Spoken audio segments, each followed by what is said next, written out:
Hi friends, இன்றைக்கி நம்ம கிச்சனில் குக்கு வித் கோமாளி ரெசிபி தாங்க பார்க்க போகிறோம். இது வித்தியிலேக்கா அவங்க செஞ்ச ரெசிபி தான். ஸ்டிக்கி கோகோனட் ரைஸ் புட்டிங் இந்த ரெசிபி தாங்க பார்க்க போகிறோம். ரொம்ப அட்டகாசமாகவே இருந்துச்சுங்க. ரொம்ப ஹெல்த்தியான ரெசிபியும் கூட. இது நம்ம கிச்சன்லேயும் சூப்பராக செஞ்சு அசத்திடலாம். எப்படி செய்கிறதுன்னு பார்க்கலாம் வாங்க. Welcome to Yasmiji kitchen. இப்போ அந்த புட்டிங்காக கவுனி அரிசி ஒரு கப் அளவு எடுத்திருக்கேன். இதை நைட்டே ஊற வச்சு காலையில் எடுத்திருக்கேன். ஒரு 10-12 மணி நேரம் ஊறினா தான் இது நல்லா வெந்து வரும். இது ஒரு கப் அளவு அரிசிக்கு ஒரு கப் அளவு தண்ணி சேர்த்து ஊற வச்சுருக்கேன். கழுவினதுக்கப்புறம் ஊற வச்சுருங்க. அந்த ஊற வச்ச தண்ணியை வேஸ்ட் பண்ணக்கூடாது. அதோடவே தான் வேக வைக்கணும். இதை ஒரு 4 விசில் வச்சிடலாம். 4 விசில் வைக்கப்புறம் இதை ஓப்பன் பண்ணி பார்க்குறேன். இப்போ ரைஸ் நல்லா வெந்து தண்ணி இல்லாமல் வந்திருக்கு. இன்னமும் இது நல்லா குழைய வரணும். அதுக்காக இது கூட திக்கான தேங்காய் பால் ஒரு கப் அளவு சேர்த்துக்கலாம்.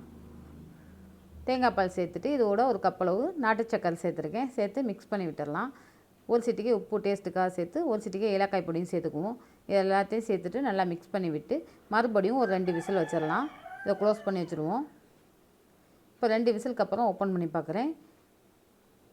சாதம் நல்லா குழஞ்சி இந்த மாதிரி நல்லா ஸ்டிக்கி ரைஸாக வந்துருச்சு பாருங்கள். இப்போ இதை எடுத்து ஒரு பவுலில் எடுத்து வச்சிடலாம். இப்போ இதை எடுத்து வச்சுட்டு இது ஆறுனதுக்கப்புறம் ஃப்ரிட்ஜில் வச்சிடலாம். ஃப்ரிட்ஜில் வச்சா நல்லா செட் ஆகி வந்துடும். இப்போ இது இருக்கட்டும். இப்போது ஒரு மாம்பழம் எடுத்திருக்கேன். இதை கீழே போட்டு இந்த மாதிரி ஒரு கன்னத்தை கட் பண்ணி எடுத்துக்கலாம். இது மேலே வைக்கிறதுக்காக டாப் லேயருக்காக இந்த மாதிரி கட் பண்ணி வச்சுருக்கேன். மீதம் உள்ளதை இந்த மாதிரி பியூர்லேயே அரைச்சி எடுத்துக்கலாம். இப்போ அதுவும் இருக்கட்டும். இப்போது ஒரு பேனில் ஒரு கப் அளவு தண்ணி சேர்த்து இது கூட அகரகர் கொஞ்சம் சேர்த்து இதை நல்லா அரைச்சி விட்டலாம். இது கூட 1 டேபிள் ஸ்பூன் சுகர் சேர்த்துருக்கேன். மாம்பழத்தில் ஸ்வீட் அதிகமாக இருந்தால் கம்மியாக சேர்த்துக்கோங்க. சேர்த்துட்டு ஒரு சிட்டிகை உப்பு சேர்த்து நல்லா மிக்ஸ் பண்ணிடலாம்.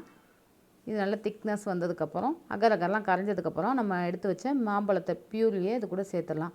சேர்த்து நல்லா மிக்ஸ் பண்ணி விட்டு இப்போ ஸ்டவ் ஆஃப் பண்ணிவிட்டு இதையும் நம்ம சிலிக்கான் மோல்டு எடுத்து வச்சுருக்கேன். அதில் சேர்த்துருவோம். இது கூட கொஞ்சம் குங்குமப்பூ இது மேலே வச்சுட்டு இந்த மோல்டில் வச்சு இது மேலே சேர்த்துட்றேன். மாம்பழ ஜெல்லி இது கூட சேர்த்துடலாம். சேர்த்து ஆறுனதுக்கப்புறம் இது செட் ஆகி வந்துடும். நீங்கள் ஃப்ரிட்ஜில் வச்சும் யூஸ் பண்ணலாம். ஆறுனதுக்கப்புறம் அப்படியே எடுத்து யூஸ் பண்ணலாம். இப்போ ஒரு பேனில் 1 டீஸ்பூன் நெய் சேர்த்து ஒரு கப் அளவு தேங்காய் துருவல் எடுத்துருக்கேன். இதை லைட்டாக இந்த மாதிரி வறுத்து விட்டுருங்க. வறுத்ததும் எடுத்து வச்சிடலாம். இப்போ ஸ்டிக்கி ரைஸும் ரெடி ஆயிடுச்சு. இது கூட கோகோனட் இது மேலே வச்சுட்டு ஜெல்லியும் ரெடி ஆயிடுச்சு. அது மேலே வச்சுட்டு மேங்கோவும் இந்த மேலே எடுத்து வச்சிடுறேன். அவ்வளோதாங்க. ரொம்ப சூப்பரான டேஸ்ட்டில் வித்திலேக்கா அவங்க செஞ்ச ஆரோக்கியமான ஸ்டிக்கி கோகோனட் ரைஸ் புட்டிங் சூப்பராக ரெடி ஆயிடுச்சு. டேஸ்ட்டும் ரொம்ப அட்டகாசமாக இருந்துச்சுங்க. இதே போல் நீங்களும் ட்ரை பண்ணி பார்த்துட்டு எப்படி இருந்துச்சுன்னு மறக்காமல் எனக்கு கமெண்ட்ஸில் சொல்லுங்கள். இந்த ரெசிபி உங்களுக்கு பிடிச்சிருந்துச்சுன்னா மறக்காமல் லைக்கை தட்டி விட்டுருங்க. அப்படியே நம்ம சேனலுக்கும் சப்ஸ்கிரைப் பண்ணிடுங்க. இதே போல் குக்கு வித் கோமாளி ரெசிபிஸ் எல்லாம் நம்ம சேனலில் அப்லோட் பண்ணியிருக்கோம்.